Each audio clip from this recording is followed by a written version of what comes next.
Hello, hello, hello, and welcome to From Curved Horns. My name is Cody Craftifer. I'll be your host this evening. Tonight I have a special guest, Devin Kibe. Hello. About a friendship of 12 to 13 years that he's put up with my ass. Love him for that. Has been that long. It has. It's crazy to think about once you actually hear it out loud. You're like, wow, 12 years. So we are available on Google Podcasts, Spotify, Breaker, Pocket Casts, Radio Public, and we'll be on YouTube so you can see our beautiful faces. I think you just shortened the list. Did I? I think when you were the last episode with JB, you went like I might have been throwing some out. Like, hey, iHeartRadio. I'm available here, and I'm not. OnlyFans. I would put this podcast on OnlyFans. Let me tell you. Subscribe to his Patreon. So I'm not. Have you dealt with Patreon? I started one, and it went. Is it complicated? Not really. Not really. Basically, what it is you're gonna set up like your own little personal channel, kind of. Or you play with Discord any? So the last time I was in a Discord server, it was almost like Kick. Like it was It was just a. It's somewhat like that where people can go and they can give you money, pay for like inside details, behind the scenes footage if you have it. Pay for access to me. That's what it is. And it's also a way that if people really like your shit, they're going to help fund it. That way your setups can get better, help buy better mics, better computer. Yeah. So I would definitely eventually in the future, I would like to have a setup to where I have at least 3 cameras. That way, I've got the overview, which is what we have now. And then we could also have some setup to just like be zoomed in on our faces. That way I got to look all weird when I'm looking at you guys like this. I can look directly into the camera over here and they know I'm talking to them. But then that goes in another thing, because if you don't recall, tried to start our own channel with stuff. I was sitting there trying to DM, but I had to keep looking over at the computer and like flip over to this scene. So get this camera angle, get everybody over here. What you're saying is until I'm, at a level where I can afford to have somebody hang out and do this for me, probably not the best idea. That's fair. You're gonna want that somebody who can be over there and be like, all right, and here's a good transition. Because I even thought about it. I was like, I'm gonna get somebody who can sit off, who doesn't play with us. Right. Doesn't mind being there. They can sit here and go, okay, ready, switch. All right. They're talking. Let's switch to that camera now. All right, now it's going to go to a full-fledged camera. There we go. I wonder. It makes me wonder how much like Joe Rogan pays Jamie just to be his sound guy. Because as far as I know, as far as I'm aware, it's literally just Joe and Jamie. Believe it or not, never heard any podcasts. Really? You were the first podcast that I actually listened to. I'm so honored. I'm special. I appreciate the. I appreciate the support. Well, unless you talk about like Critical Role, their that's podcasts. Fair. Okay, yeah. All right. Well, that's a 4-hour, there and mind melt. So I don't think we're going to be here for 4 hours, especially assuming it's how we have D&D tonight. Yeah. So just to let you all know, that's what this episode's about. We're all about D&D today. That's what I'm always about. It's Devin's life. He loves it. Much. He lives it, eats and breathes it. So last night at work, I started asking people because I thought about it and I was like, we've been playing D&D for so many years now. Yeah. And you know almost everything there is to know about it. Like, I don't think there's ever a question that I've asked you that you've actually had to stop and say, I have to Google this. Like, you, generally speaking, Yeah. You might double check yourself, but you know the rule. Yeah. Well, going off of your intro video that you did, the intro podcast, episode 1. Okay. The hardest episode. Yeah. I titled it. Listening to it, like I said, I listened to it on the way here so I can get some points that I want to make across. Yeah. Think of it like you playing guitar. Okay. Did you instantly pick it up and be like, I know how to play this. No. All right. Did you study it? Did you learn it? Did you try to figure out every way possible to make it to where you sound like an actual guitarist? I'd say someone who's at a professional level now, you have to go through the process. There's always a learning curve. There's always, even with this, there's a learning curve. Well, same with D&D. If you don't take the time, your off time, to pick up a book and read it, know everything. Oh, you calling me out? I'm calling you out. Is that what this is? If you don't take the time to sit there and let's take a character for example. If you want to be a fighter, so you already have your class picked out, subclass. You're already playing through, and like you stumble on stuff to where you're not prepared. Take the time to be like, all right, this is what you could do. Let's read this. Let's read that. This is all the stuff, and have that memorized. It's almost like school. Yeah. You study for that test. Yeah, you that gotta, test you is gotta that have, game. You got to have your equation tools. You have to know what equation to use to find your answers. Yeah. That's fair. So here's how I will explain this in a way that hopefully makes sense. The reason I don't is because I find myself using out of character knowledge, like my own personal knowledge, too much. We'll see. Okay, that's where when it involves your character and what you can do, you're gonna know that as a character. You're not gonna be like, all right, well, if I do, I'm using player knowledge by knowing that if I do this attack with this, say, like a battle master, and for people who don't know what this stuff is, because there's going to be people, look it up. Not that hard. Look it up. Yeah, look it up. It's easy. Type in Google D&D 5th edition fighter battle master. Okay. There's certain like things that they can do. Don't do it. It's a cult. He's trying to get you in. Is their superiority dice that they can spin to do certain maneuvers. Okay. You're gonna know what those maneuvers are as your character, so you're gonna know them as your player. It's not player knowledge to be like, all right, so my turn's up next. If I use this maneuver coupled with this maneuver, then I might be able to bring down the baddie, make him prone for the next person who's going to be to get like advantage on the attack. You could just stab him with a stick. Yeah. So that's not player knowledge. Player knowledge is, oh, we're fighting a dragon. I know exactly what this dragon does. I know how much its, hit points are. I know exactly how much this is, and I'm preparing for that. Okay. So that makes a lot of sense, actually. Like, now that you've explained it a little bit, that does make a lot of sense. But what I'm trying to say is that the reason I don't is because it's like, imagine, most of the time I play characters that are from small towns. They're not super important. They're not. Yeah. They were never fighters to begin with. They were never adventurers to begin with. Yeah. So for me, because it's like, I'm not an adventurer. Sure, I might go out in the woods sometimes and hang out, but I'm not going to come across a gaggle of bandits out there that I have to fight with a stick. Listen, when that day comes, y'all be ready. I'm going to beat them to death.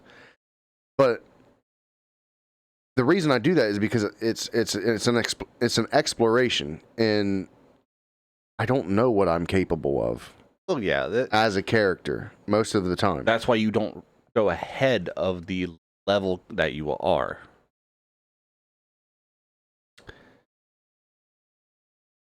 But I feel like out of character, you kind of have to do that so you have a path, a pathway to say, hey, because that's where the build comes in that I was talking about. Yeah.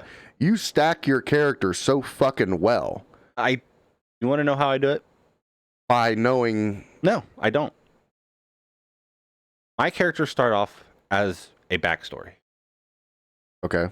And then from there, then I choose my class. Okay. And my race. So you don't write your backstory to fit the character. I write the backstory and then I fit the saying character like, hey, to this is who I want to be. Yeah. I write my backstory. I'm like, okay, well, take my character, Titus. Okay. Your current character. Yeah, I'm not going to go into details of his backstory because we're still tapping into that. Yeah, that makes sense. You can't reveal all and I these like things. to keep my shit secret. Yeah. I tried to get y'all to do that, but when it comes to like you and Blake, you're like, guess what my character's going to be? Yeah. Yeah, and it's all we also do it horribly like in character too, because I feel like we don't keep enough close to the chest as a party. Like everyone at the table, whereas I might have some secrets, but for the most part, it's like everybody meets and they're like, "Oh, hey, here's my life story around this campfire, random stranger." Like, all right, take my character. It's how many times have we played this so far? Like 3 or 4? Yeah, I think we've had about 3 sessions. And where some of the people's backstory stuff has started coming into play already. Mm-hmm. I just last session put a glimpse of mine. Right. And that's because my character at that moment was hanging on by a thread. Yeah. And was like, I'm too tired to do anything. Right. So I'm too tired to care right now what other people are going to think or say. Right. I do think that there's a level of, like, I really am impressed by your tenacity to keep in character and keep with that. But at the same time, we don't know how long JB's mod's going to last. Yeah. Because like your mod, we went what? Years. It was what, a 4-year? Yeah. A 4-year campaign? All ruined. 9 years of work. Yeah, Blake. But I talked to JB about it because currently I'm writing our 3rd one. So I'm building a brand new world. I don't know shit of what's going in that world. But right now I have like the basis of... Please tell me that you at least kept a record of these things. Oh, the old one? Yeah. Yeah. No, I mean like... Please tell me that after we left, you at least took a little bit of notes so you could turn this into a book. No, I did not. I do not take notes. You should have. Believe it or not. So that is my fault as a DM. Does Liz does she still have hers? But does she still have hers from that campaign? Dude, she still has all like 4 books of Iriana's. Oh, wow. And she even told me she planned on writing a book about that. Yeah, you both should be doing that. And plus, that would be really interesting because you could have your book series, her book series. She's, you're doing it from the DM's perspective. Yeah. Whereas she's writing hers from her character's perspective. Well, and it would be really neat if you guys did it separately and then people linked the fact that her character, her book, is the experience of your world book. That would be cool and all, but then when it comes to, like, if you, Blake, JB, pick it up and read it, I'm going to get yelled at. How so? There is so much stuff that happened behind the scenes. Okay. That forced a lot of hands. That forced everybody. When we play, y'all are like, well, you could railroad us. You can guide us in this. I do, just subtly. That way. Yeah. That way it's not obvious. Yeah. That way you're not like, oh, okay, the big bad's actually doing this, so we should go this way. Like, looking back on it, everything that I did in our first campaign, all connected. And there's a lot of stuff that I didn't write down before we started playing. And as we're playing, it connects to a certain point. And I'm like, that works. Let's how this plays out on this part that might affect this over here. Yeah, that's the thing that I think a lot of us forget in the moment is that, we're playing this situation. But from a DM's perspective, this situation is a drop in the bucket for what the whole rest of the world is doing in this fantasy game. Yeah, as a DM, and I can't say it for all DMs because everyone's different. Everyone, at least in my world, everything plays a part in something. So where y'all might go to this town and do something there, say you manage to kill a bandit leader. Fuck that guy. But that bandit leader had a kid, and that kid is now the new big bad. Has seen your face. Like, where was he when you killed him? Did you go to the bandit's like place and kill him? Was the kid hiding in the closet? You don't know. You didn't check, or you didn't roll high enough to check. You just opened a whole can of worms. Every action has a consequence in my game. So I was thinking. So it's actually really funny because like I was thinking about that the other day. How Blake's character went back to kill, like, it seemed like he was going to kill the rest of that family. Mm-hmm. I was like, that's swinging. That's swinging a little evil. Well, in JB's campaign, it's all pre-written, so it might not have any effect. But now well, no, I'm just talking about the fact that like he went back to. It seemed to me like he was going to kill off that whole family. Yeah. And I thought about that, and hearing you say, "Oh, well, the son would have an effect," and I'm killing everyone now. If I kill you, I'm killing you, your grandma, your dog. But when it comes to like world building, I build the world. I put the towns in there. I put like what monsters will be in what areas. Mm-hmm. And I might start to move certain ties over to certain areas to create a conflict. But everything else is based off of what y'all do.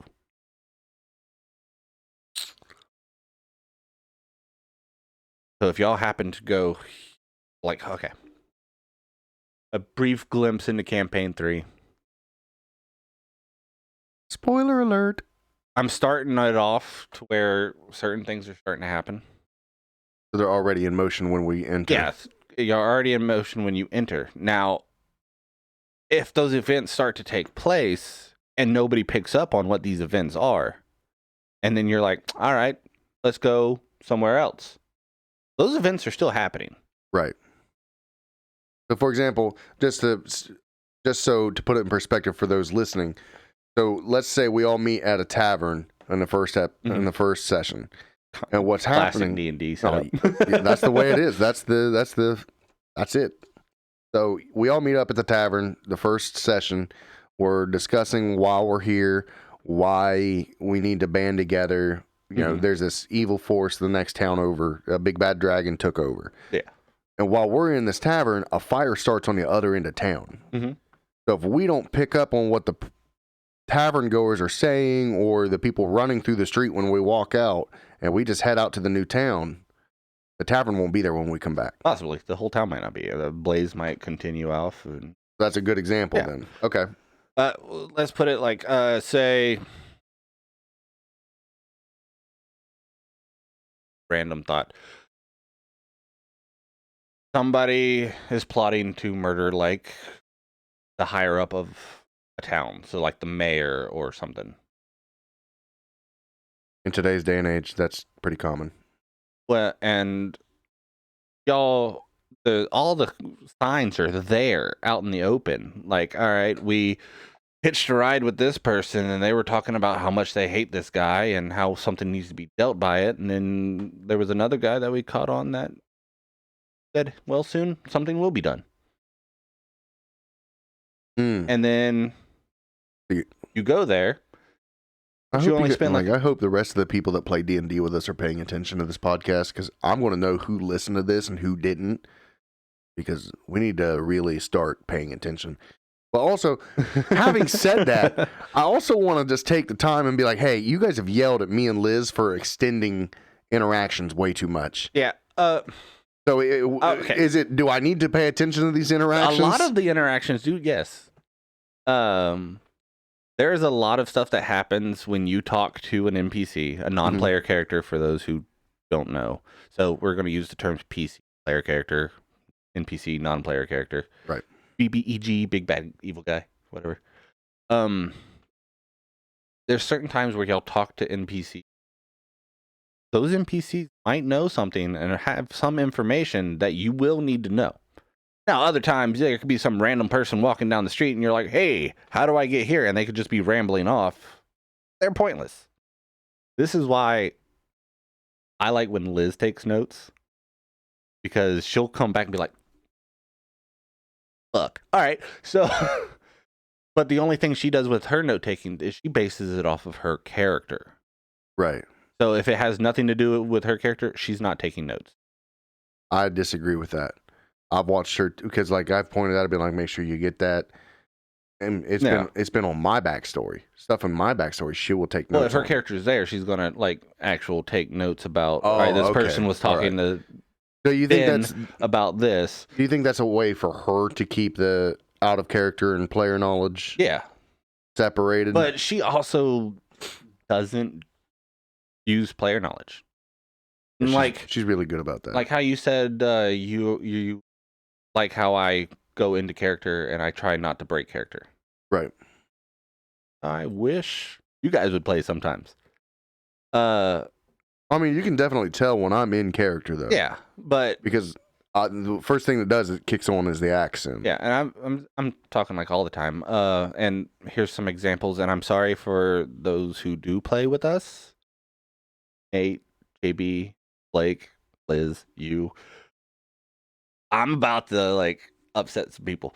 Okay. There's things that I enjoy that y'all do. Okay. And then there's things that I entirely.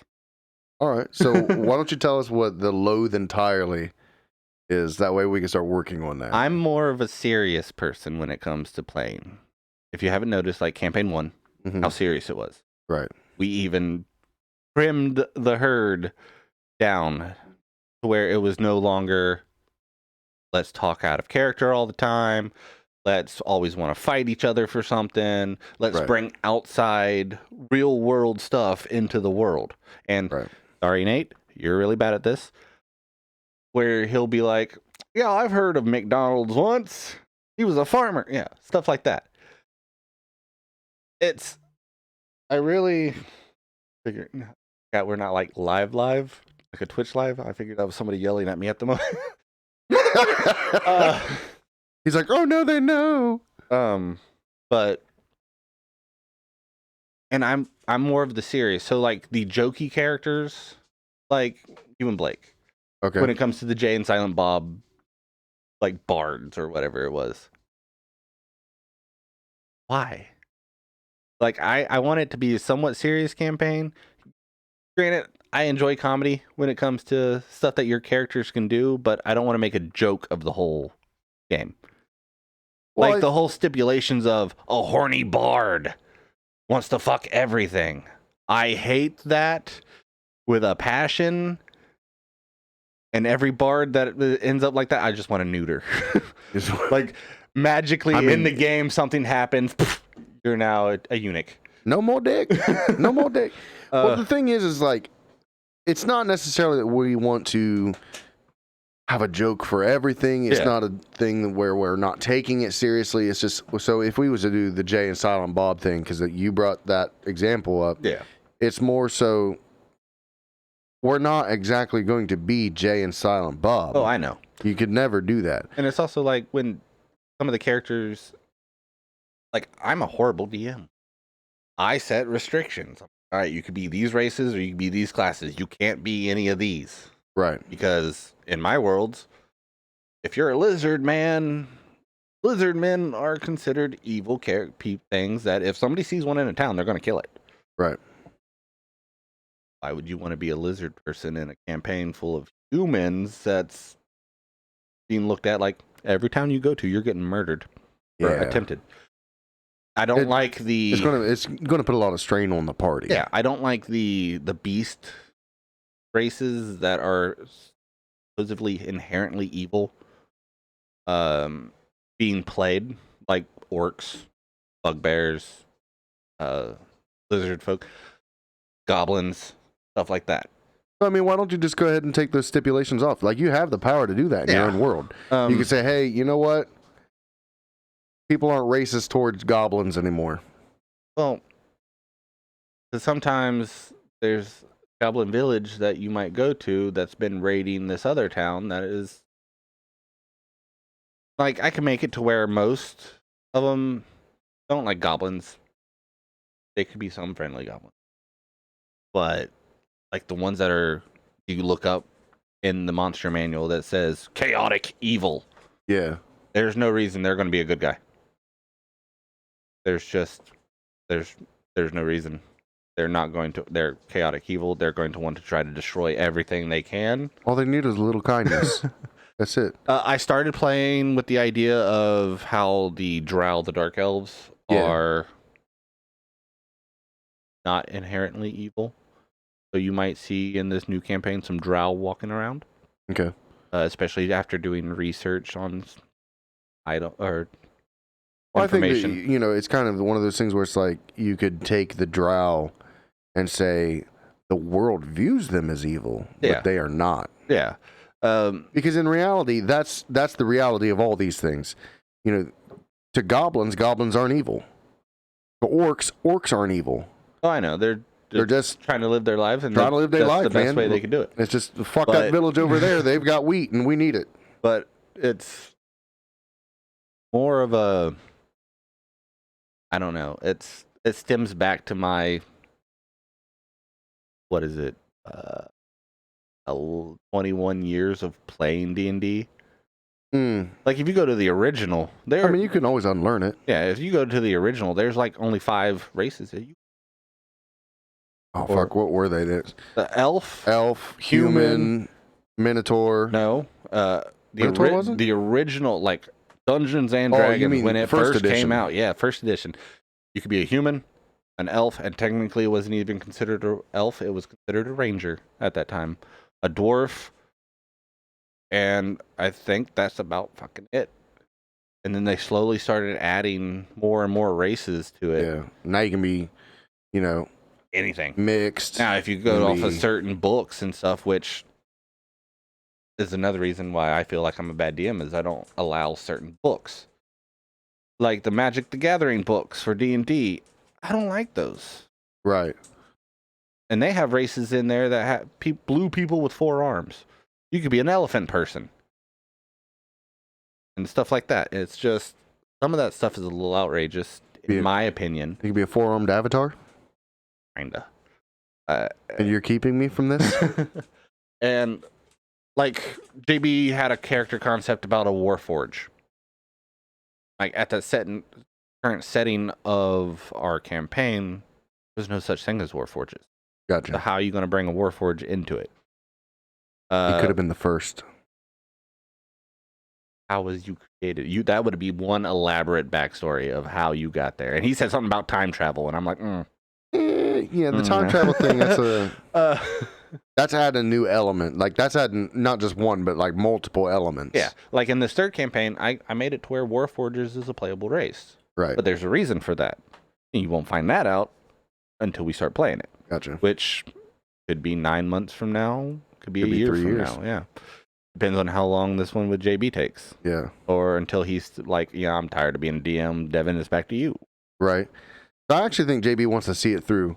He seems excited every time we play. Yeah. Like, he's a lot looser than you are. Oh, yeah. But I also think... It's also his first time. I was a lot looser the first time I ever DM'd it. Like, in the garage of that apartment.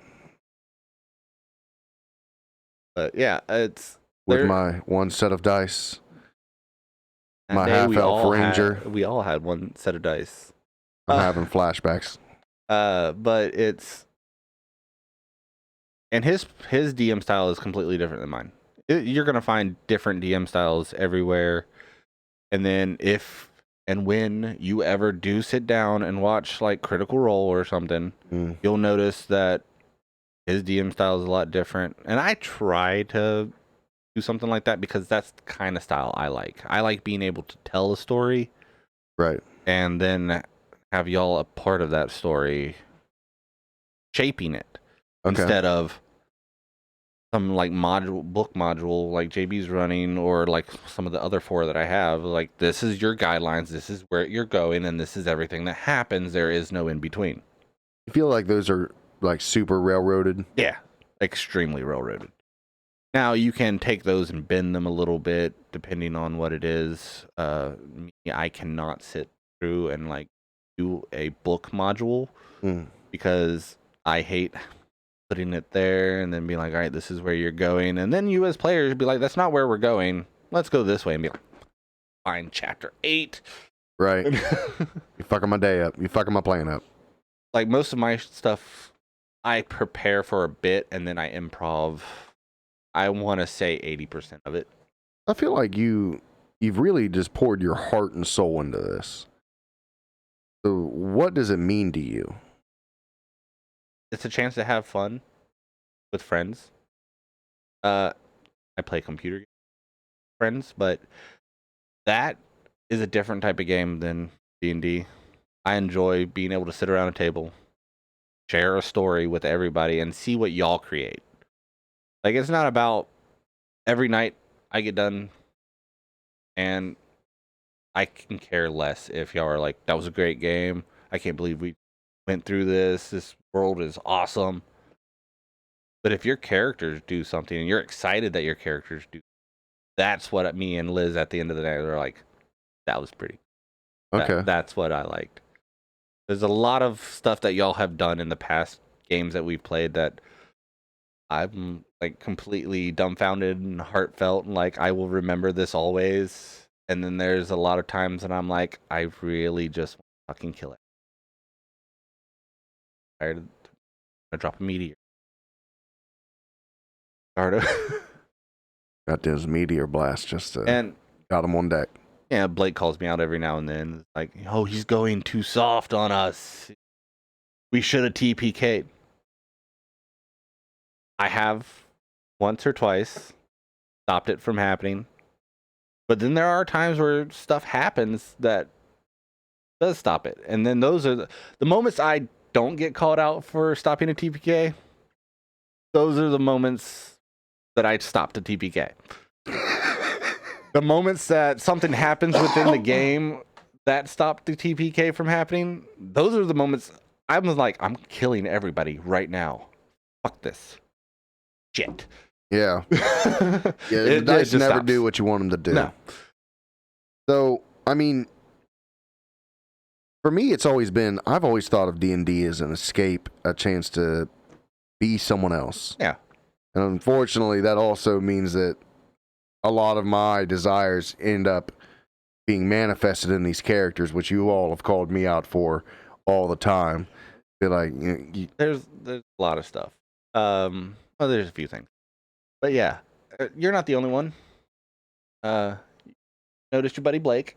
Mm-hmm. Every character wants to touch something. Like, oh hey, this is cool. Oh hey, this is cool. What are the ramifications if I touch this giant skull that has a sword coming out of it that looks like it's going to teeter into my face? You know what's really funny is he's like when I really think about it, he's like that in real life, but in a nonchalant way. Like he just picks something up and he's curious about it. He looks at it and then he sets it down. So he's a hidden klepto in real life, and he brings the klepto into.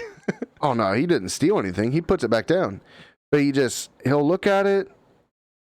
And then he'll set it down and he just, But if it's anything at all that's like, hey, this has bad vibes, he won't. He won't touch it at all. He'll be like, I ain't fucking touching that thing. It's cursed. It's got something, So it's really funny to me that in character, it doesn't matter if it has a big sign above it that says, do not touch crystal skull. Yeah. He's like, oh, I'm going to poke that bitch. Yeah, like when we transitioned from the first campaign to the second campaign, and I threw that hidden little, Vecna eye and hand in there, and he's like, I'm going for that. Like, why would you go for that? That was an out of character decision that he was just going to run with it with his character. So I honestly think that's where Blake bleeds through in his characters is the need for power. Yeah.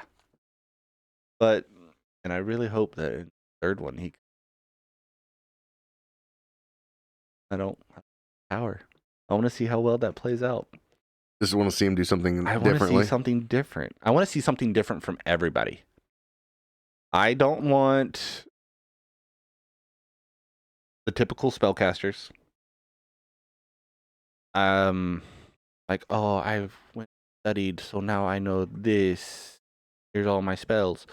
Or the typical I love the woods kind of druids, or the full of rage barbarian that just wants to murder everything. That's dumb. Another thing I hate about exceptions of D. Certain races and classes have that certain The stereotypes. stereotype, like the horny bard, Mm. the stupid barbarian, the edgelord rogues and warlocks. And I liked to turn things around. Like, I'll take a character. Y'all met this character before. And this is a character I would love that if somebody ran a campaign kind of like mine, an off the wall role playing 4-year campaign, Mm-hmm. not a book module or anything, I would love to bring into light because he's interesting. And I started with his backstory, where he was a orphan, living on the streets, managed to sneak into a attic in a tavern that the only window in his door, kind of like Aladdin, was overlooking a magic, like a wizard university, Hogwarts. Yeah. And watched it, Dreamt about it. but the only way he could survive was stealing. So he was a rogue, naturally. Yeah. And he's a multi-class, which not a lot of y'all multi-class. Because it gets complicated. It gets complicated. We learned that with Munin, with the warlock switching to wizard. Yeah. But I don't necessarily think that's it. Like, I don't think it's super complicated. I just think I'm dumb. You're not dumb. You just don't take the time to study that material.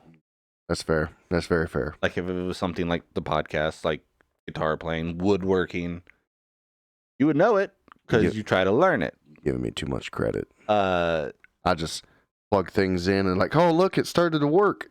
D&D is solely based off what you want as your character to do. So like he was always looking over it, and the only way he could survive is stealing food, money to buy for food, something like that, or hiding. That way, when the tavern owners come into the attic for any reason, he can hide all of his stuff safe. But he always dreamt of being able to do that, being able to go to that school. Till he got old enough and stole more stuff, went towards the school, met a girl, took her back to an inn. They did the dirty.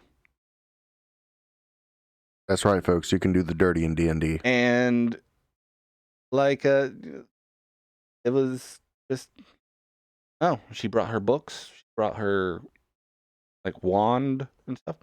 Yank and run before she even wakes up. So he's now sitting here with books on how to be a wizard and learning spells and the components that he needs. So he's slowly learning. So for after level 3 of being a rogue, he's slowly learning to be a wizard himself. Gotcha. So all the stuff he's learning, he's taking up. And so I wish that there was something like I really like that. I really like the path and everything that goes along with that. But what I would really like to see is this. So this character, we'll use this character as an example. Right. So he grew up a rogue. That's the skill set he's got. I guess this would depend on backstory and that character's personal wants. So as a rogue, most rogues that live the lifestyle end up just leaning into it. Mm-hmm. They're like, oh, well, I've been stealing food for 15 years. It's time I stole a fucking golden throne. Yeah. So when he's looking across at this college and he says, hey, you know what? I would like to learn magic. I would like to learn magic. How much of that is I want to learn magic, and how much of that is how much would that magic help my craft? No, so what I'm saying is... yeah, you could take that and you could lean into the arcane trickster font of the rogues, like, subclass. Yeah. So that's what I'm getting at is... Now, how could you build, these magical, like, I guess what I'm asking is, how do you learn a spell as a non-spellcaster? Be like, hey, this particular spell I know would help me with this thing that I do. Yeah. Can I learn just this spell? Well, like I was saying with the subclass of the arcane trickster, that is inherently a rogue learning magic, help his craft. Now, in the form of my character didn't want to be a rogue. He was tired of stealing. He was tired of the lifestyle. Gotcha. He wanted to see how nice wizards across the wall had it, how lovely their lifestyle was, how warm and comfortable they was. He wanted that because he never had it. Gotcha. So he's thinking, this can help me build myself to be in that lifestyle. And he stole to do it. You know what that means, right? He stole to do it. He changed his name. And now he presents himself as this posh noble who knows this stuff. Are you kidding me? Is this who I think it is? Who do you think it is? It's that one that always shows up. Edmund. No. It's not Edmund? It's not Edmund. Then it's the other one he's got that regal name. I can't remember. I can't fucking remember. Christopher James Alexander Fredrickson Westmoreland III. That's why he always had this wild ass shit. That's why he always had the best of the best equipment. Yep. Real name, Seamus. Should have never told me. Yeah. Because that's going to be burning in my brain next time he shows up and be like, you're not going to show up. That world's gone. Oh, that's true. That's true. I forgot about that. Thanks, Blake. But yeah, so that was his whole thing. And ultimately he ended up living a good lifestyle and then learning from one of the most powerful mages that was in the town, who owned multiple shops, and started doing that to where he lived a comfortable lifestyle before the world went and changed. Was there ever a time that him and Edmund showed up at the same time? There was once. I thought so. Yep. It was a battle. Mm-hmm. That was the big battle. That was the big battle. That was a rough one. But all my NPCs who usually help y'all and have some sort of power, spellcaster, barbarian, ranger, anything, paladins, they all have a backstory to it. Right. And if y'all don't dive into that backstory or anything, you're not going to know it. You're going to be like... To be fair, though, that dude was kind of a cunt. He was. And so I don't know if we would have got the real backstory out of him anyway. There's a few times that his actual accent slipped over the other one that nobody caught on. Yeah, y'all probably thought it was just because I was having a lapse of trying to do so many voices. That's one thing I will say. I think if it was a thing like we were dealing with that character all night, and you might have slipped a little bit or changed it, we would have caught on. But because there's so many nights where we deal with so many different NPCs that you have to switch between these voices back and forth, and sometimes have NPCs talking to each other, which we love to make you do. Love that. Yeah. Watching you switch back and forth between these accents, sometimes it gets hard. Sometimes it does, and having to keep up on it. And like, one of the things I differ from other DMs, some DMs don't even do voices. I enjoy it because it brings more of a sense of you're in the world. Yeah. And plus it definitely helps, if someone calls across the table, hey, do you know what this is? But if you go, hey, you know what this is? There's the different inflection. This person is now in character. Do you know what this is? And you're pointing down, and you might have your book out, and somebody might be like, "Oh, that's your this spell or this ability that you can do." But if you're saying it in character, then you could be like pointing at the book, but you're actually meaning in character, "Hey, this is Yeah. And I get it. Not everybody can do voices, or anything like that. Nobody's we're not professional voice actors. I would love to be one, but You need to go for it then. I have been told. Stop being told and go for it. I can't. Why can't you? I don't know. Listen, so hold up. We're going to put a pause on the D&D for a minute. Someone said, "Hey, Cody, you should start a podcast." And I was like, you know what? Should be slapped because I am sitting right here. Hey, yeah, and you're going to listen to what I have to say. And it wasn't 2 months later. I decided, okay, cool, boom, and I did everything in my power to get this up and running. Because in my mind, I don't think I'm good enough. Okay, neither did I. I can listen to myself on this recording, and I'm like, I sound like I've been hit in the head one too many times. Well, you have. Let's get that. Like, I think my voice sounds horrible anytime I'm recorded. So if I change it a little bit, where it's like something different, who's to say I still don't sound stupid? I think that's... And then granted... You've got to let that go, because I know. I didn't think... I've always hated my voice. And that's been my number one compliment on this podcast. It's like, hey, not the, hey, you got this up and running quick, not the, hey, the video looks good, not the, hey, the audio sounds good. It's been, you have such a nice voice, Cody. Well, you do. And I do not. That is something that I never imagined would be a compliment coming my way. So. I do not. Like you said I sing good. I don't think I sing. You do sing good. I'm in that voice acting type of singing. I can mimic like whoever I'm singing. Well, see, the thing is but if I try to sing without another voice, I sound horrible. You're wrong. And that's my thing. To me, I sound horrible. I don't think I can get it. Now, we have similar voices in the fact that, like, when we're speaking up here, our voices are nasally. Yeah. But when we let the bass drop. But then when I did a TikTok, I have 3 on my thing. Okay. One of them was a voiceover challenge. In that moment, I sounded pretty cool. Yeah.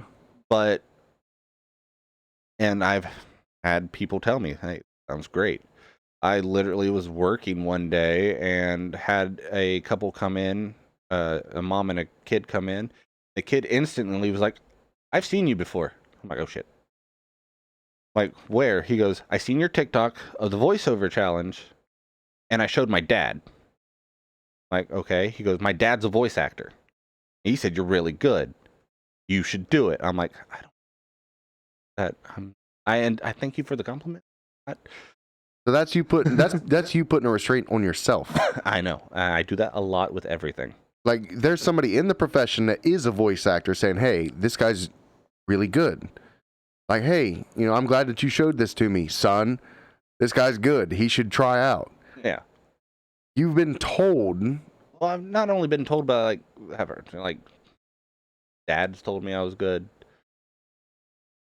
Y'all have told me while playing D&D, hey, the voice is great. Yeah. Distinguish characters. And I'm sitting here going, okay, yeah, but if I'm in a booth trying to be a anime character, that will actually turn out. But that's on another thing. Completely off topic of what this podcast is about at the moment. Oh, yeah. I don't care. I know you get off topic a lot. I get off topic because there is no set rules here. But we're not here to talk about me. We're here to talk about you and how bad of a character or player you are. You're right. I am a bad D&D player. Believe it or not,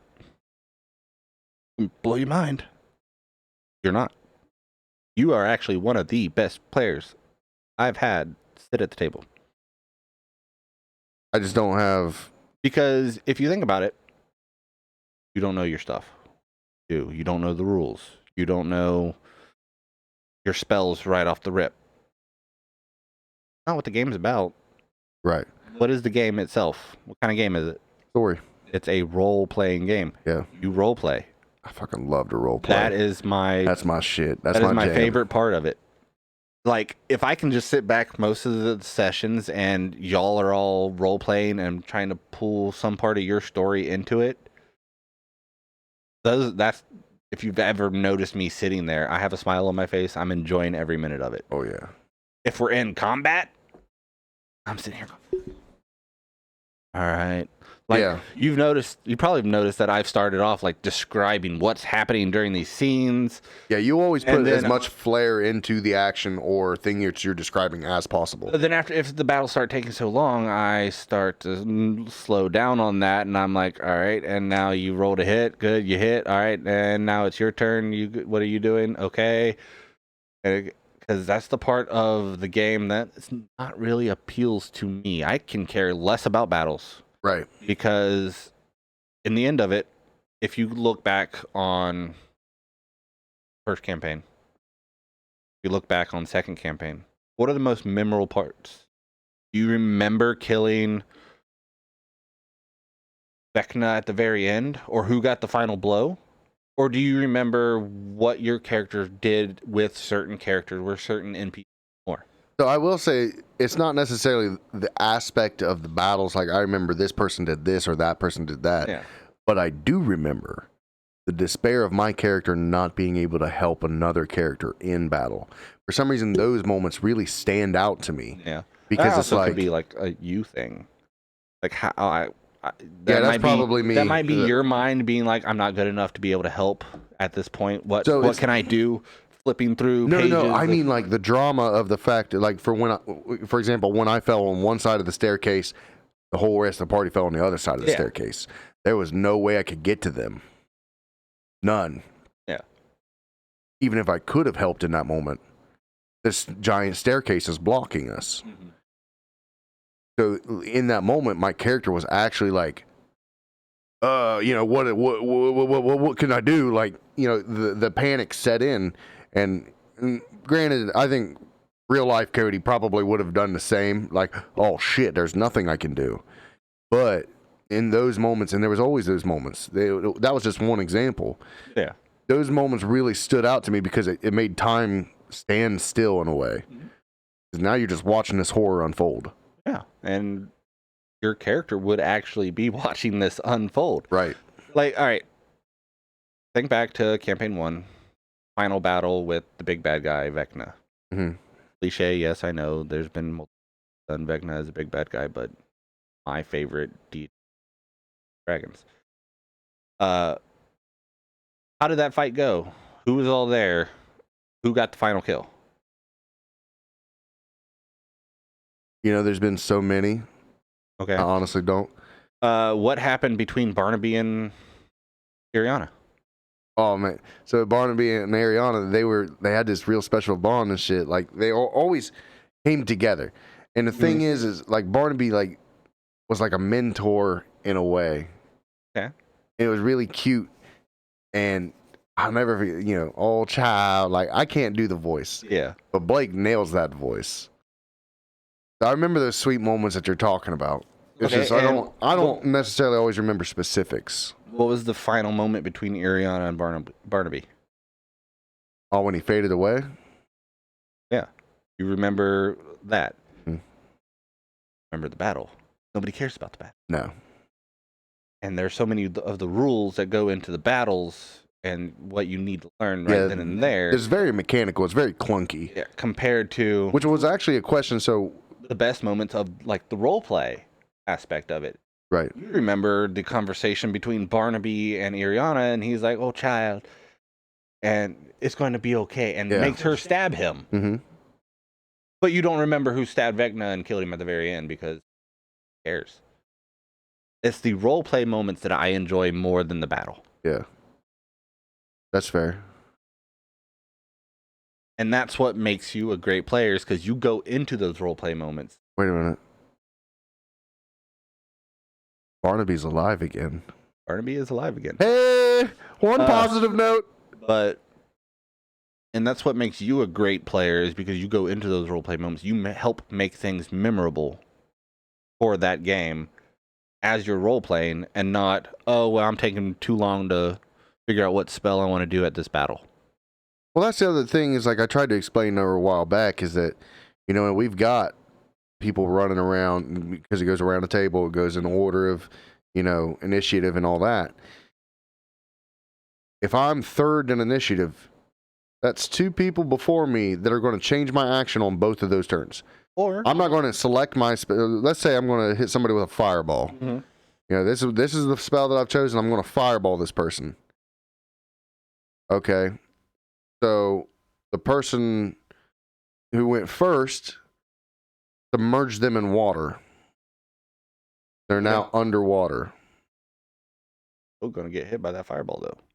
And the second person lifts them out of water and engulfs them in flame. Okay. And you say it appears their powers have been restored. Instantly, I'm going to be like, oh, I shouldn't fucking do that. Well, yeah. So it changes. So now I've got to flip through and find a new spell. Well, that's why at the beginning when you don't really look while you're third up. First person's going, second person's going. That's not when you pick your spells. Right. Go after your turn is pick your spells. That way you might have 3 or 4 or more people ahead of you till you be like, all right, I'm going to use fireball next round. And if that's not the case, say, the party surrounds them and I don't want to hit everybody. Here's one that could be used. Lightning bolt could be a straight shot. They'll have backups. Yeah, I always have a backup plan. Like Liz does it. She'll be like, all right, I'm going to cast fireball on this one. And if that doesn't work, or if I find out within the next few times he's immune to fire, I'm going to blight. I had to go to the blight. I fucking love blight. So something's going to do damage. Now, if this isn't going to work on him, this isn't going to work on him. Right. Plan A. And it's the same way with me as the DM. You really think a lot of my stuff that I had planned actually happens when it's like, all right, here's this person. I'm going to fireball the whole group while they're over here. By the time I go to do that, they're all going to rush me. And they're all spread out. Nobody's Nobody's close to each other anymore. One's on a mountain. Yeah. How'd he get up there? So what can I do in this situation? Or when it comes to running multiple bad guys. Like, I got to prepare for this one to go. At the same time, I got to prepare for this one to go. And I have to prepare for this guy to do whatever he's going to do. Dude, I remember at the beginning, like at the very beginning, when it was just me, you, JB, and was it Zach? Yeah. In the garage. And you dump out 12 little marbles, half rounds to represent these bad guys. Because back then we didn't have the minis. We only had a certain number of them. Yeah. And I remember you would roll initiative for all 12 of those fucking marbles. That was a mistake. And wow, man, like, now I think you just get smoother over the years. You're just like, hey, I've got 32 fucking bad guys on the field. Here's the big bad guy. He's got an initiative. And then I might split this group in half. And that's also... So these 16 do this and these 16 do that. Now, when we first started playing, like 4th edition, not be named... it's so weird too because like I was actually good at that one. Like I remember rules and things from that one, and I still bring them up all the time. And you're just like, Cody, you can't fucking do that anymore. I'm like, that's the one that I learned. Yeah, but it's the change between that one and this one, and at that point, I didn't know what I was always a player. Yeah, we were all babies back then. Because I've been playing since I was 11, 12. I'd go to my neighbor's house, and they'd all be sitting there playing 3rd edition, and that's where I learned to play. The good edition.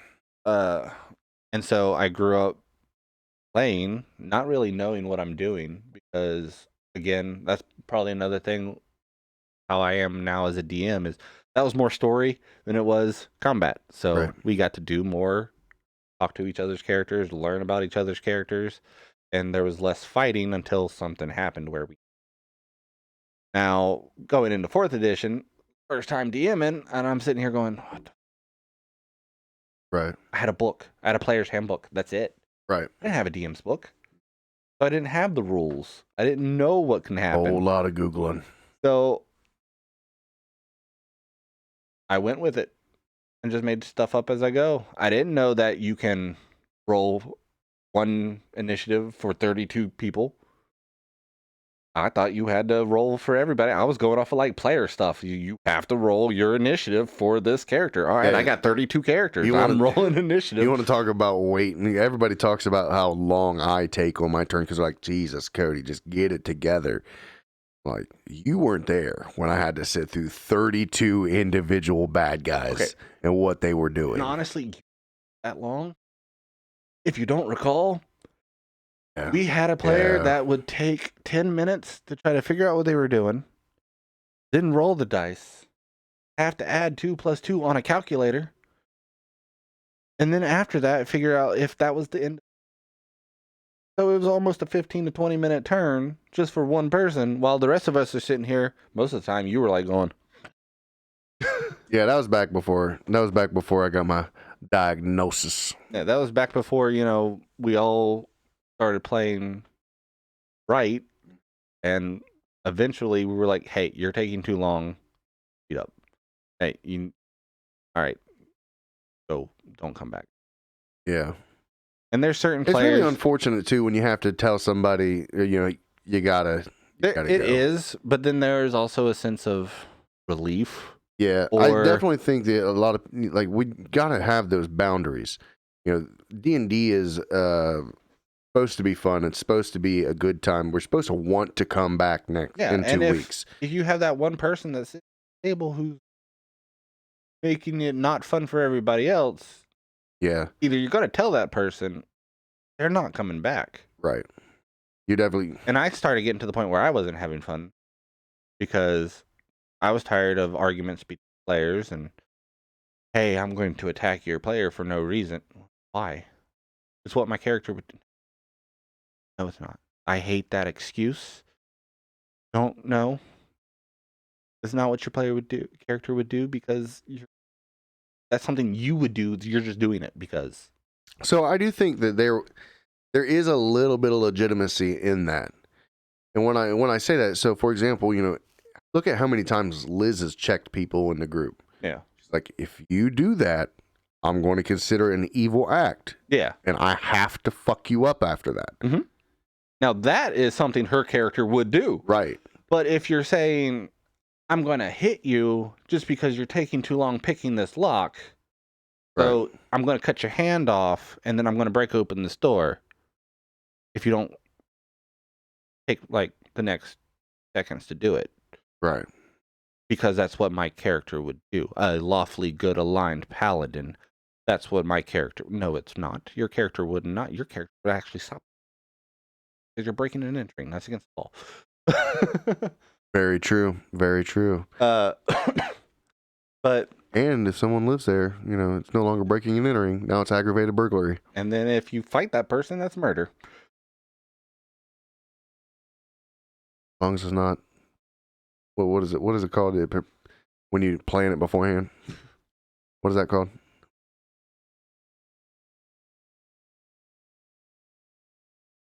But so you got all this knowledge on D&D. Yeah.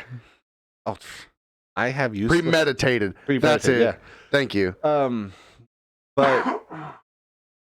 and that's not fun for me. That's not fun for anybody. Right. There's times where I'll be like, okay, we're gonna have a battle royale. Your characters are all fighting against each other. That's a pre-planned thing though, and that's also like a separate character sheet. Yeah. That's something that you don't want to mess with your own. You don't want to mess anything up that you got going on right now. So you say, play as you are, but yeah. And y'all have found firsthand last game what happens when you get pushed too far to something that your character wouldn't do, and alignments shift. And I have made it perfectly clear. Once your character gets to chaotic evil, you're now an NPC. So technically speaking, I think my character in this campaign that we're running with JB, the deity that I follow is chaotic evil. Yeah, but that doesn't mean your character has to be chaotic evil.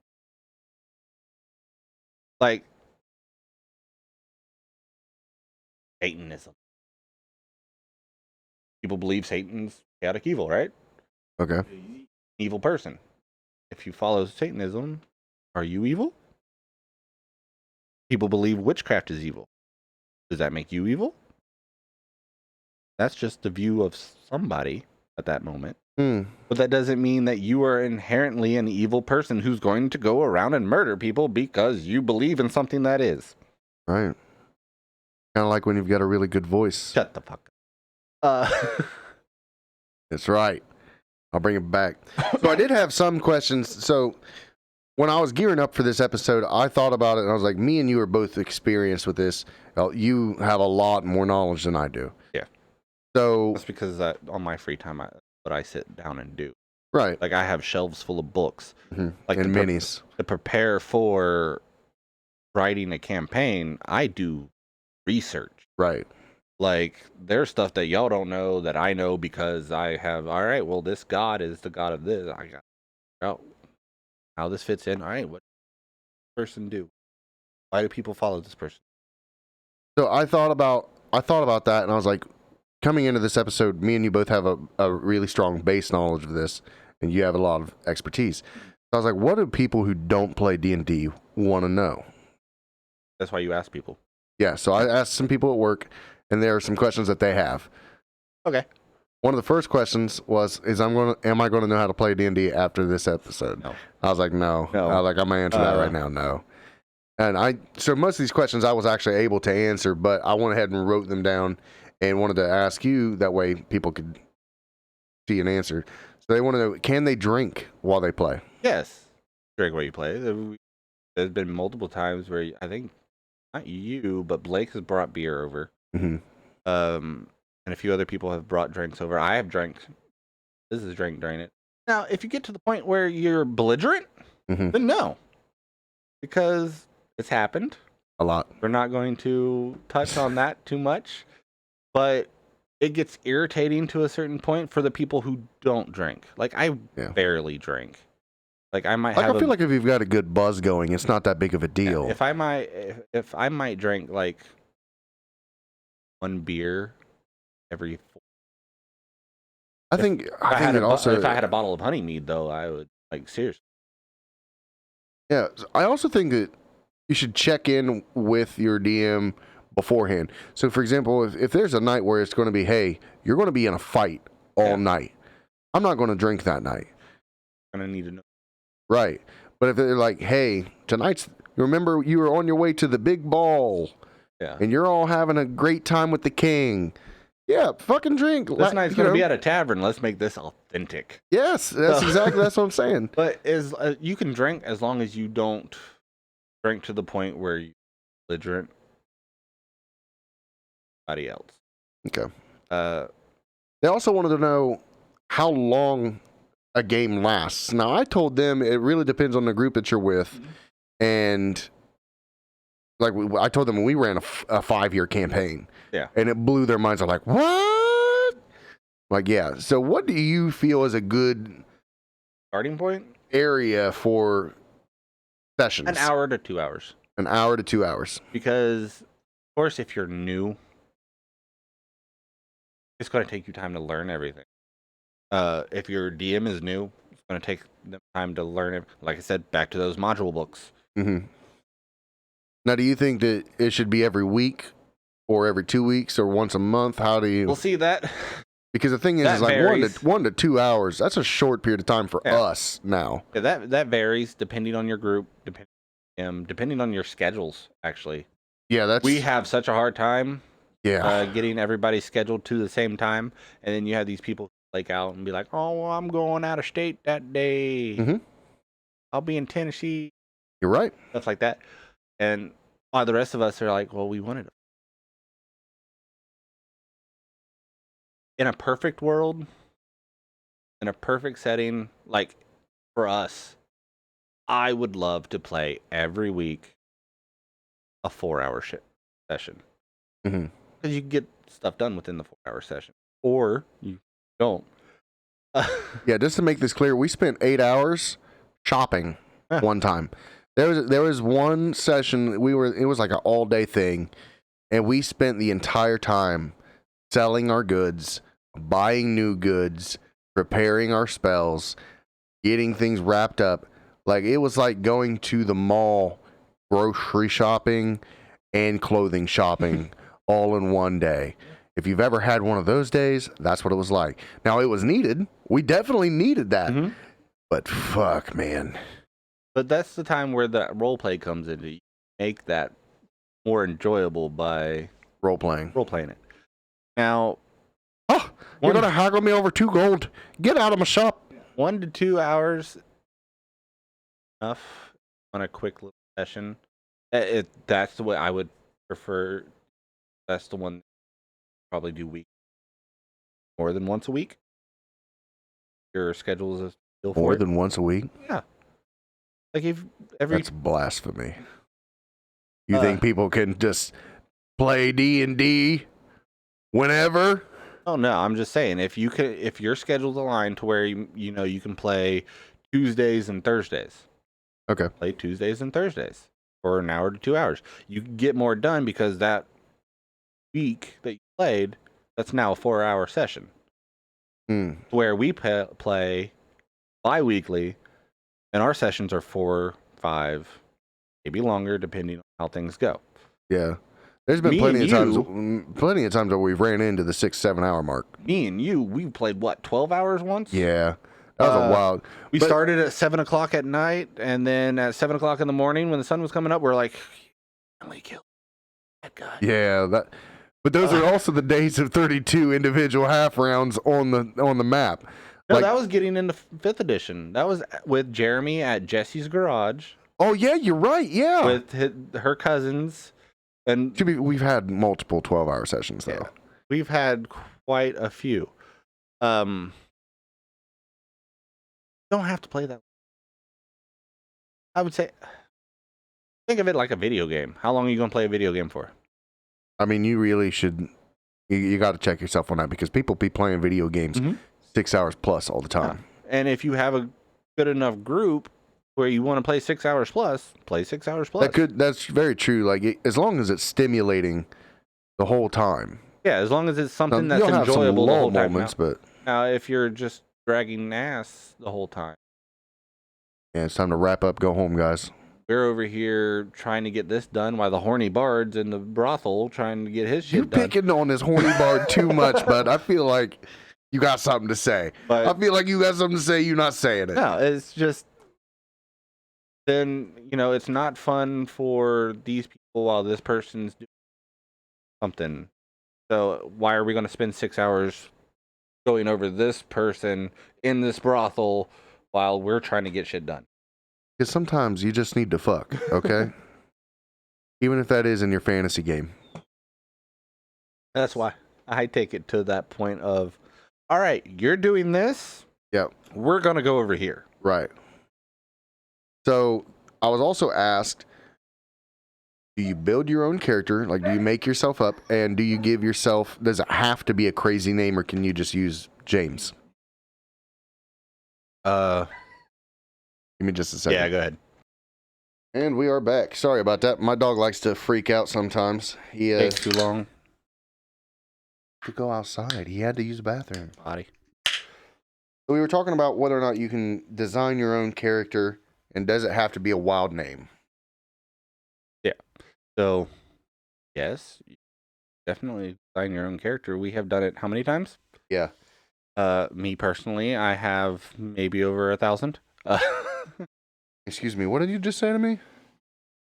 I have pretty much over 1,000 because you also have to think I create a world full of people, and not all of these people are just mundane people who walk around, so they're characters. Yeah, that's true.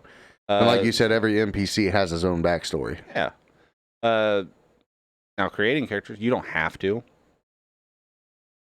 They have pre-written characters, and some, like the easiest way to starter kit for D&D, if you're looking to get into it, pick one up, and there's pre-generated characters. Have names, have attributes, have a tiny backstory with them. I didn't know that. Yeah. So you could easily just pick one of those up and be like, oh, I'm Haggis Fallborn, this dwarven cleric. I think my next character's name's just gonna be Derek. Now, Just now, Derek just Derek. I don't come from nowhere. funny names, you don't have to. Now, if you want it to fit your character more, yeah, like you're not gonna have a dragonborn named Steve. You might, you don't know. What if it's a dragonborn that grew up in the human world? Never know. It just also depends on the setting of the world, I guess. If you're going more ancient English type, So that's that's actually a good thing. English. I think we should bring up is the fact that, depending on what the world is and depending on the party and all that. So, for example, like the campaign that we're running now with JB, it's set in ancient Greece times, an ancient Greece feel. Yeah. So, like me personally, I went with an ancient Greece name because I'm from this world. Right. I'm not gonna have Bill. Bill's not gonna be in ancient Greece. Etu Bill. Etu Bill. But yeah, it's not gonna be. Hi. My name's Derek. I live in ancient Greece. Well, funny enough, when we was doing Blake's little campaign, which, by the way, we won another session of that, Blake, just to let you know. Like that was really funny just to be, because it was a campaign that was set in a high school. Yeah, but we were off the wall things. I got to be my emo self again. Like it was cool. But it's just what you want to create as you're creating it. And it also depends on your DM, your campaign setting. Because if you want to be a dragonborn named Bill, set in an ancient Greece period that never seen a dragonborn and doesn't have the name Bill, run around, I think it'll work. So try to come up with something creative. Yeah, I feel like that actually kind of goes more in line with what you were talking about when you're trying to play an evil race character. Yeah. You walk in as a dragonborn named Bill, and they're going to be like, the fuck is this lizard person? And they're going to attack him. Yeah. Like, why does everybody smack me? Like when we started little JB's campaign, my character is from a town who was, most of them defend against. Oh, and just to clarify, so when we're talking about campaigns, we're talking about games. Yeah. So when I say campaign 1 lasted for 4 years, I'm talking about that was one game. That was the same game. That was every 2 weeks for so many hours each 2 weeks. And we just continued that story for 4 to 5 years. Think of it as a TV show. Yeah. Okay. Yeah. So it's season 1, season 2, but we just call them campaigns. Yeah, the campaign is the entire show. Each game we play is an episode. So, like, take Friends. How long did Friends last? Too long. All right. We were the characters in Friends. Yeah. Each episode playing a game. Each session. But each campaign, you're a new character. Yeah. So it's a new cast, a new crew. Campaign 1, like, so Friends. It lasted almost as long. Yeah. Campaign 2, Supernatural. We're different cast, different characters, totally different world. Plotline world. Yeah. Yeah. JB's campaign, we're now Spartacus. That's right. Completely different people, completely different. Now you can probably do it to where campaign 1, you're these characters. Takes 4 years to get to a certain point. Campaign 2, you're the same character. Something totally different now. Just up to however you want to write it. Not to get off topic, but so there's different classes. There's the ranger, there's the barbarian, there's the rogue, there's the wizard, warlock.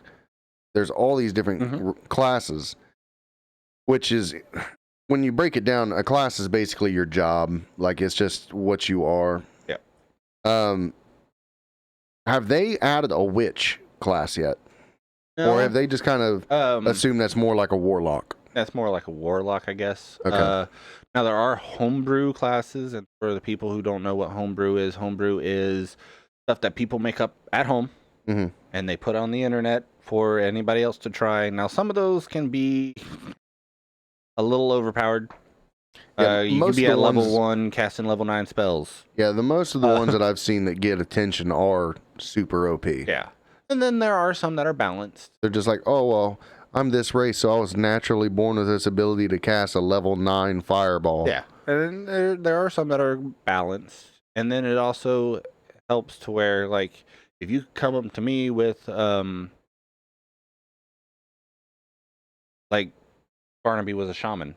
There are some things that shamans were OP on. Like, came up to me, I be the shaman. I'm like, look at it.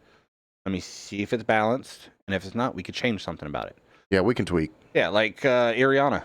I created a whole new subclass of druid for her character to fit her backstory, fit her character. Yeah, that was wild. And that took a while to balance that out. Yeah. I could definitely tell that, like, looking back on it now, there were times where she was way overpowered, and then there was other areas where she was way underpowered. Yeah, so I had to go. But as it went on, it became more well-rounded. Yeah, and you did a phenomenal job with that. And everybody does it. Like, there's some, like the gunslinger that Matthew Mercer created for Critical Role. People started playing it, and he was like, "Bit overpowered. Let's dumb it down some." Yeah, and then he created version 2.0. And then there was even more people like, still a little overpowered, so 2.5. There's many revisions of how to dumb it down to make it more balanced. So as a DM, someone could come to you and say, hey, I want to play a gunslinger, and you say, hey, you're only allowed to play version 2.5. Yeah. So there was that with last campaign because I was an artificer, and artificer was still... Yeah, artificer was one of those that it was went being from Unearthed Arcana, which is D&D's homebrew test run. Yeah. So they put stuff out there that for people to play, to test run it, and then give feedback on, is it overpowered? Is it underpowered? What do we need to tweak it? Right. And then we found a revision of it, and it was still in the works. And then they finally came out with a book that actually had the artificer in it. So we had to change quite a few things. Yeah, as we went. As we were playing, because it changed as we went. It was also really, so there for a minute, I had both the first and second version. It was a little complicated going back and forth and trying to choose which ones fit better. Because we had, at one point in time, we had a mesh of the first and second version until the book came out. And it made things a lot more clear and concise. Kind of like what we did with Munin as well, because we really didn't know how to multi-class. Yeah. When it came to spellcasters. So we're like, all right, so you this class, but you have now all these spell slots that you never had before. You went from having 2 to having 8. All right, this isn't working. Yeah. Let's scrub one of them. Which one do you want? Yeah. Now, what fits your character? How do we scrub? It was really weird with Munin because particularly, like, if you look at it from an objective standpoint, he was a warlock. Yeah. It was... How warlocks get their power is, they have a deity that's a patron that gives them power. And versus wizards are, I've learned this magic through years of school and magic, things like that, But then we twisted it to where you were given it to where now you have this knowledge, no more you're learning this as we went. Right. That's how we kind of melted away from warlock into. Yeah. Now there are some people who are very good at multi-classing and can play 2 different spellcasters and be like, all right, well, my warlock only gets these spell slots but has all these spells, and this is a cleric that has all these spell slots and all these spells. I can't use these spell slots.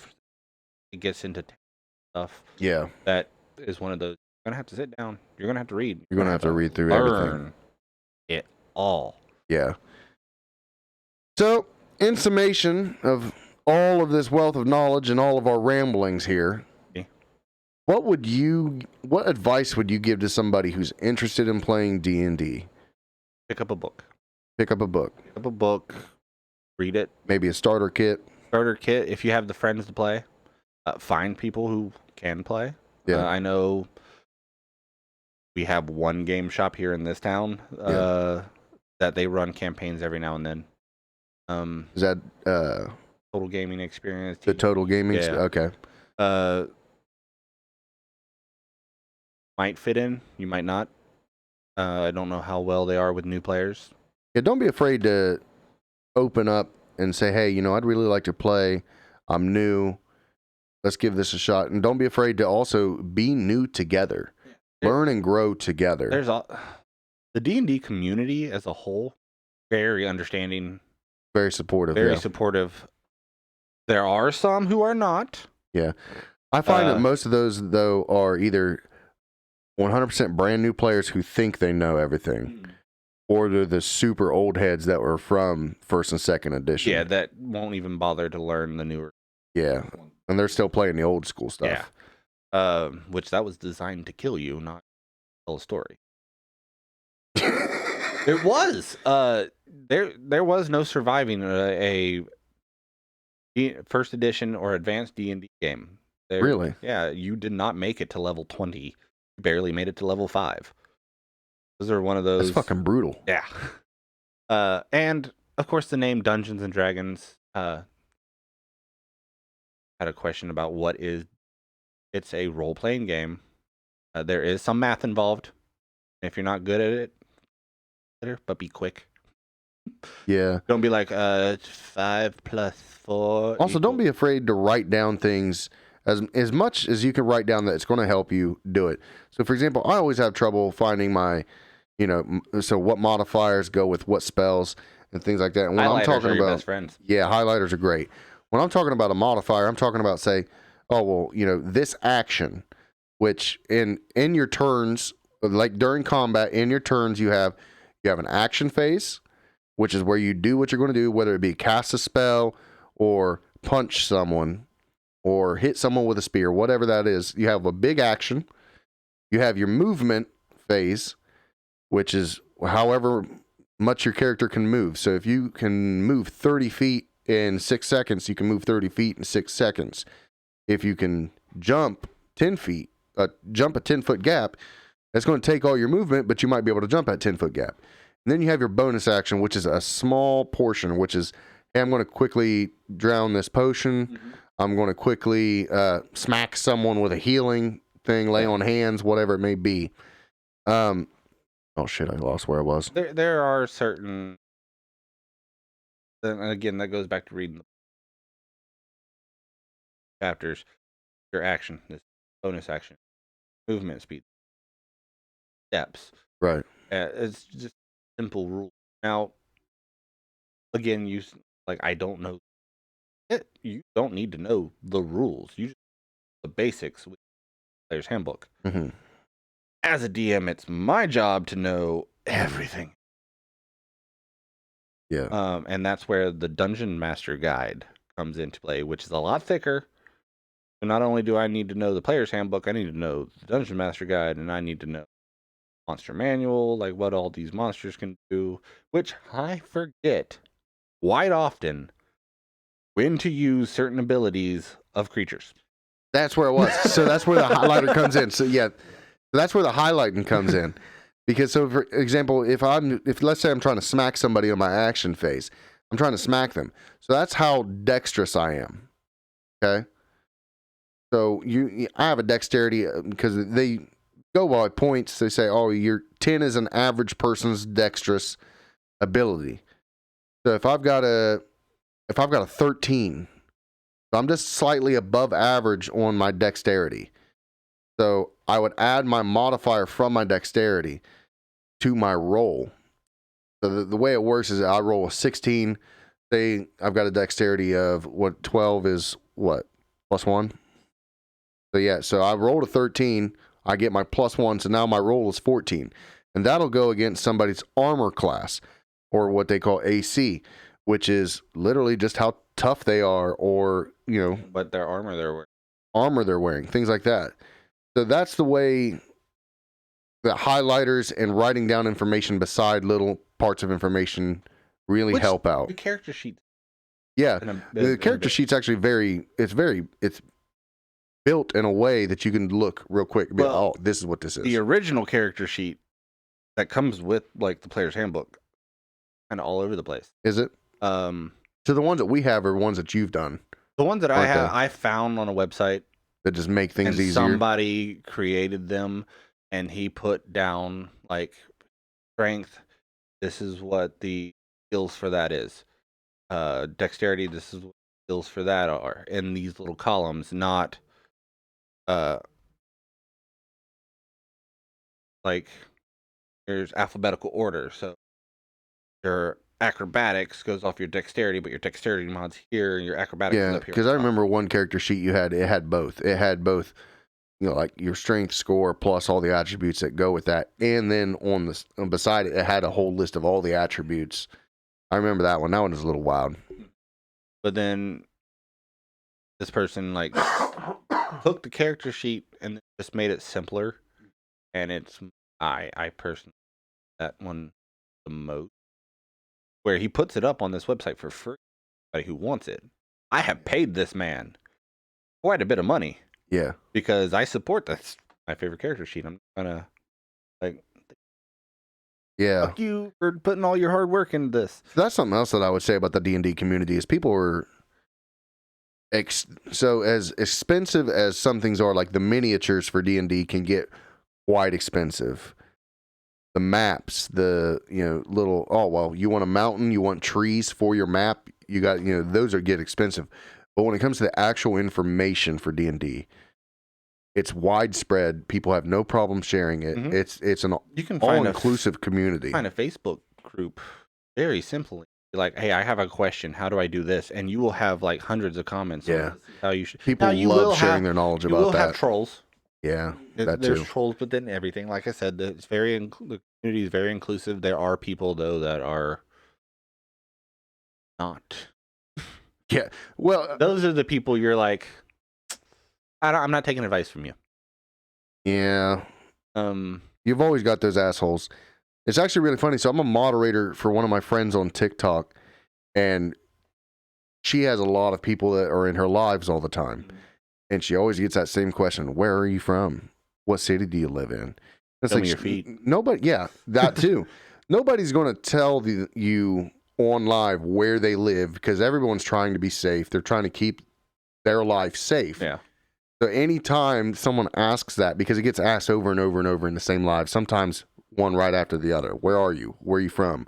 What city you live in? ASL, like back to back. ASL. I've started responding to all these comments or all these questions in the chat with the Feywild. The Feywild. She lives in the Feywild. And she knows what it is. The other moderators know what it is because the other moderators play D&D too. Yeah. And every time they lose their shit, they're like, you were so quick with that. I can't even get a word in to tell them not to, ask that. But I know that's off topic. I'm sorry. It is because you have these trolls and people will call out these trolls. You're like, that. No, that's really not how it works. You don't do that. And Jameson's being an ass. If you want to learn a lot, pick up a book. All right. That's the quickest, best way to learn how to play. And then find a group of friends. You don't even have to find a group of friends. I'm on this Facebook group, like Ohio Dungeons and Dragons or something. There's people on there all the time. Like, hey, I'm looking for play. Hey, join my Discord. Play D&D night out of the week. I just seen one. Somebody wanted to play. Was looking for 2 players. Monday at 5:00 on Discord. Yeah. As long as you got a computer and a mic or something or a phone. Yeah, that's the other thing. Like you can do a lot with like just a camera, a mic, some dice, and a table. Like my very first episode, that would have been a perfect setup for like a Zoom call D&D session. Yeah. Because I could have sat there with my character sheet and played. And most of the time when it comes to online things like that, some people even get, well, for the most part, most of them are all role play or like they'll describe a situation. This is where you're at in terms of on the battlefield, you're about 20 feet away from the bad guy.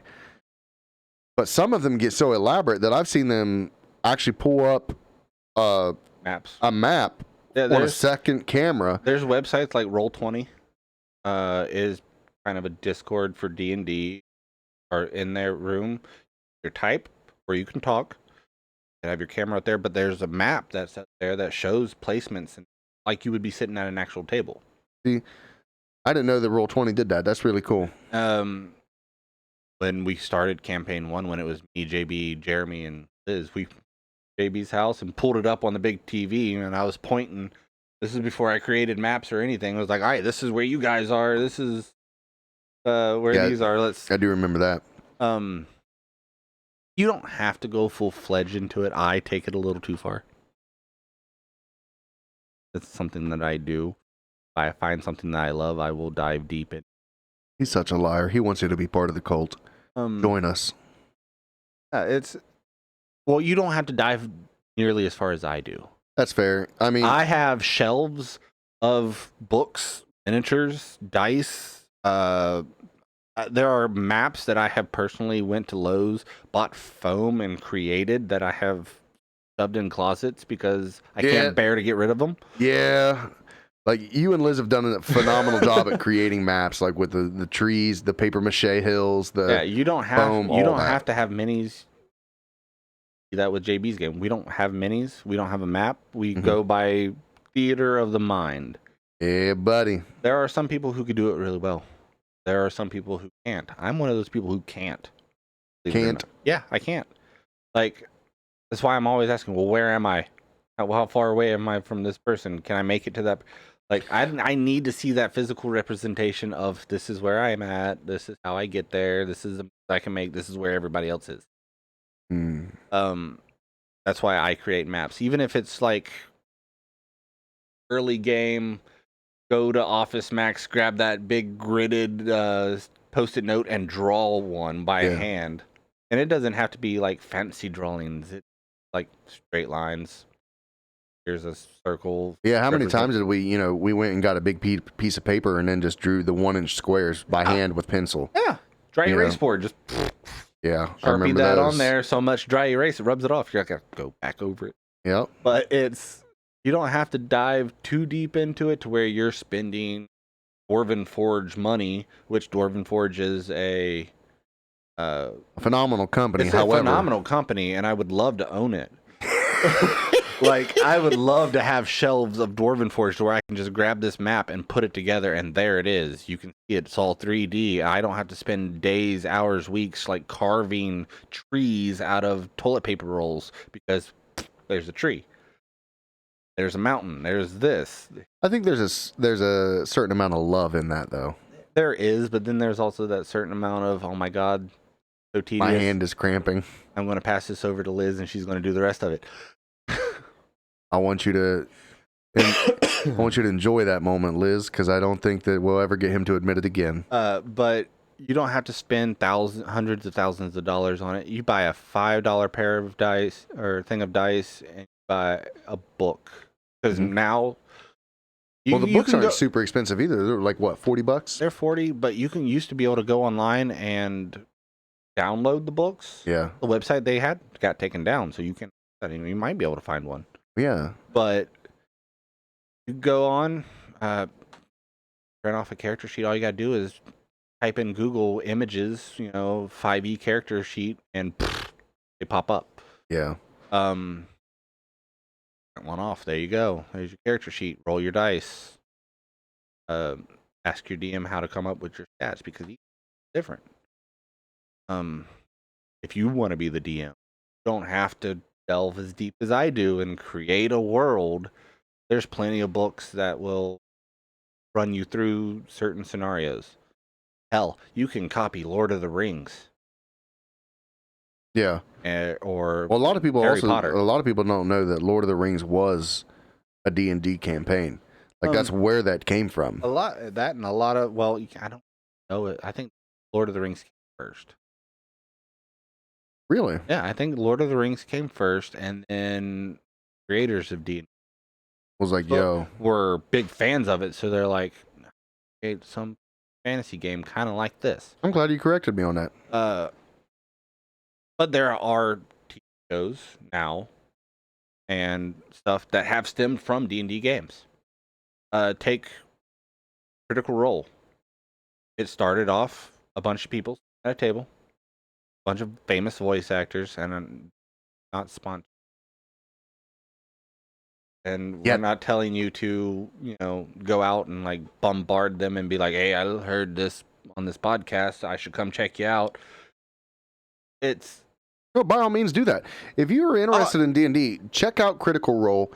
Check out the early days. And also watch the movie, if you can find it, The Gamers. Yeah. Darkness Rising. That's on YouTube.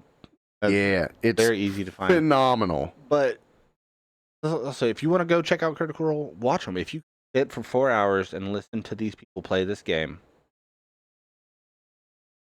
we'll honestly be able to sit and play a 4-hour session. Yeah, I think that if you was to watch, you just watch it a little bit, being brand new, you would at least get a feel for how it should go, because there's never necessarily a set thing. But for example, they introduce their characters, the way they introduce their characters, the way they play their characters, They also go over rules and stuff of how, like, they've been playing almost as long as I have or longer, and there's times where they're even like, "Can I do this?" And let me check the book.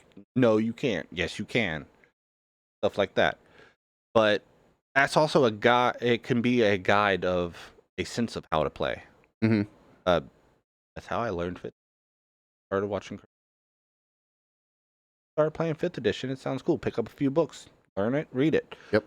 And not get back to what I was saying. Like, there are shows that stem off of Dungeons and Dragons. Critical Role. They did a Kickstarter. Now they're making a animated TV show of their first campaign. Now, luckily, their whole first campaign was recorded. Yeah. So they don't have to worry about notes or anything like that. Yeah. But they're doing that. There has been, you've seen it on Stranger Things. D&D has been on Stranger Things. Mm-hmm. It's been on The Big Bang Theory. It's My Little Pony, believe it, has done a D&D episode. My Little Pony. My Little Pony, yeah. The girls, my kids, watched that and they were like, "Oh my God, Dad, is D&D." That's amazing. And now there's a My Little Pony D&D game. So one thing that always really I love is when you find out a celebrity plays D&D that has, like, Vin Diesel. Vin Diesel loves D&D. He is a big D&D nerd. He never have guessed that. One of his birthday cakes was of the D&D books, the 3rd edition books stacked up. That's cool. Joe Manganiello. You never would have thought he plays D&D. Terry Crews. Speaking of Manganiello, that's one of my favorite little memes of all time. There's this dude. He's got a shirt off. He's ripped up. Dude, yep. He's just jacked in the gym. He's like, I don't play D&D. He's like, but I do. Then you see the like men's fitness cover of, and he's just way more cut than this dude. There's a professional wrestler that bases his character off of Dungeons and Dragons. And one of his signature moves is he gets a bag of dice, throws it on the thing, and like body slams somebody onto it. Yeah. I can just imagine all those D4s. For those of you who don't know, a D4 is a pyramid. And if you've ever stepped on one, you felt for a moment your body leave your soul. So I can only imagine how that feels on a mat, being body slammed. Yeah. Because, like, back to Jay and Silent Bob, they were just recently game with Jack Black. Oh, I have to see. Did they do it on it's video? On YouTube. It's on YouTube. I'm gonna have to check that out. I love Jack Black. Stephen Colbert. Stephen Colbert. However you pronounce his name. Sorry if you watched. No, but you better be watching. He did a one-on-one session with Matthew Mercer from Critical Role. I did see a clip of that. Yeah. Now, one-on-one sessions, that's got to be a little weird. Let's see. Felicia Day. Not many people know her, but she's actually the reason Critical Role is around, because she had her Twitch channel Geek and Sundry, started Critical Role, and then they blew up from there. Will Wheaton, kid from Star Trek. Mike Myers plays. Will Friedle, I believe, plays. I think that's what it says. Mike Myers is in Austin Powers? Yeah, is in Austin Powers. Groovy. Like, you could get on, like, on it right now. Google, type in celebrities that play D&D, and there is a giant list. Huh? Ben Affleck, The Big Show. Wrestler? The Big Show? I bet that'd be interesting. There was. I just want him to play a gnome bard. There was a episode that was on Twitch from the Dungeons and Dragons Twitch channel that had Travis Willingham, which is a famous voice actor, Joe Manganiello, The Big Show, and then some other big beefy dude, which I think is like a pro weightlifter, all playing together. Dude, that's awesome. And it's just Marilyn Manson.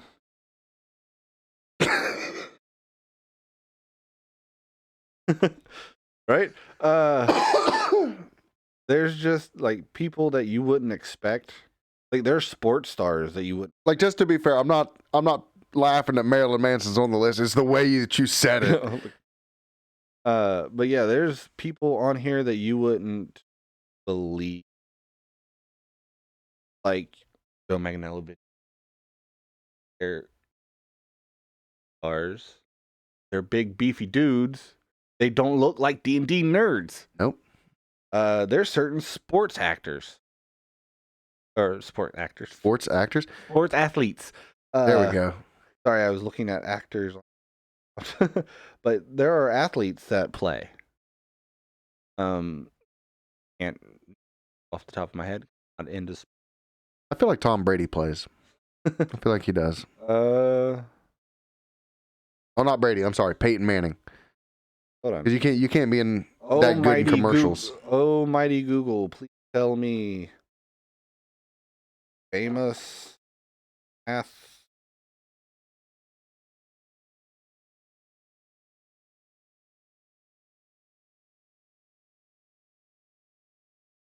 Dwayne Johnson. Dwayne The Rock Johnson. He's got to be one charismatic motherfucker at the table. Already went over Tim Duncan, a basketball player. Okay.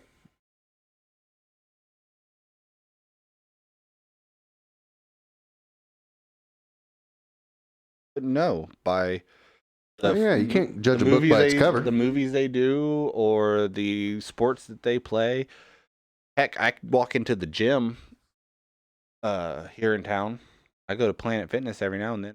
Start going back because but I walked in wearing a Critical Role t-shirt, and I had at least 4 people.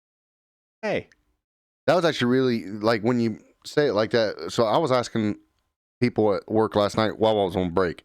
I was talking to these 2 women, asking them. I asked first, "Have you ever played D&D?" They said no. I was like, "Have you ever been interested in it?" And they're like, "Yeah, but I just think it's too complicated." So that's how that conversation started. Yeah.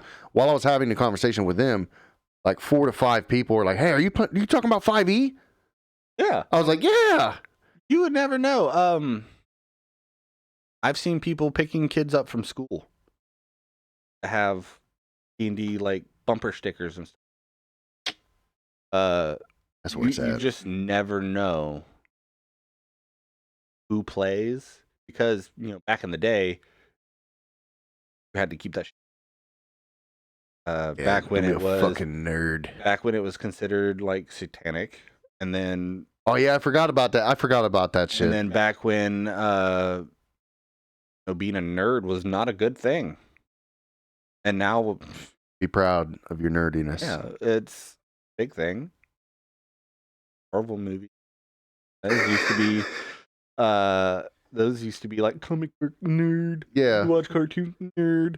And now it's everybody's favorite shit. Yeah, now it's everywhere. And ever since Stranger Things came out and people could associate, because go ask somebody who's never played but has watched Stranger Things. You know what D&D is? Isn't that the thing they played on Stranger Things? Yeah.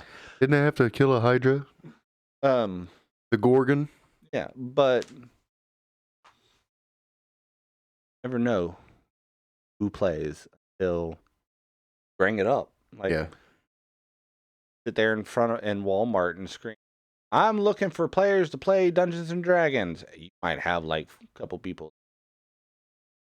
Like, hey, I'm not looking to play right now, but you're cool. Like that, and then just walk off. Or if you could just strike up a random conversation like you did, at work. Hey, have y'all ever played? Have you been interested in playing? Have The cockroaches coming out of the woodwork. You talking about D&D? Yeah. You're talking about 5e? Can I get in on that? Like I'm the person. I'm running the campaign right now? I'm one of those people. Yeah, somebody's talking about it. I'm like, yep. Mission. See what I do? Because I'm all for it. It's one of my greatest hobbies. I would choose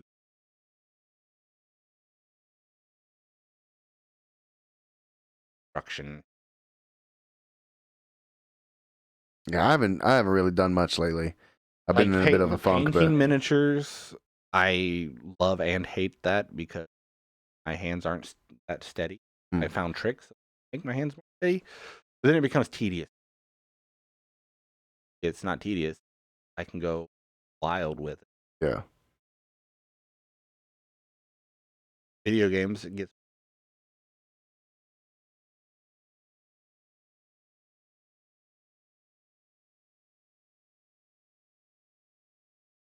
But you could be. To me, it's my creative hobby that I'm so glad that my friends play. So glad that my kids are interested in. Yeah. Because this is something that I'm going to be able to stick with forever. Because if they get into it, you'd have family game night. If their friends start to get into it, I can be that old, like 80-year-old dude behind the table going, so I should walk into the dungeon. Yeah. And then they can pass it on to their kids, if they ever have any, or whatnot. I have tried many things, put it out into the. I've helped out at game shops, ran games at game shops. I've even contacted this. Hey, a great creative writing learning for kids. Yeah. It also stems from my love of books. Always been a big. It just ties in with me more than sports. Oh yeah. Video games or anything else.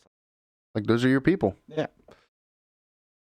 Nothing wrong with that, man. Well, go ahead and wrap it up here because we got to get ready for our session tonight. I'm not sure. Did we level up?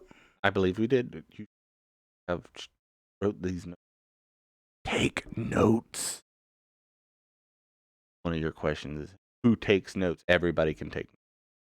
Probably fine. Probably. I think we are level 3. I'll make him help me level up before he leaves. Oh, actually, let's consult the almighty DM.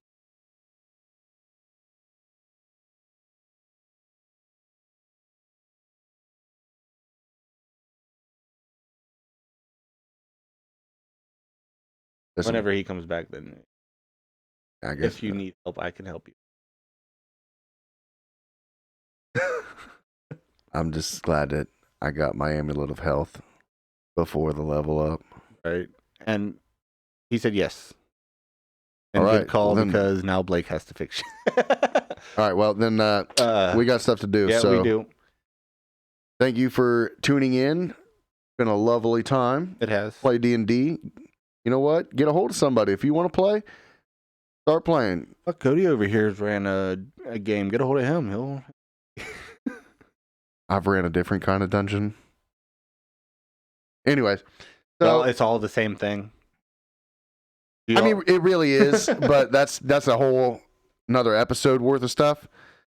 So, this is from Curved Horns, and thank you for tuning in.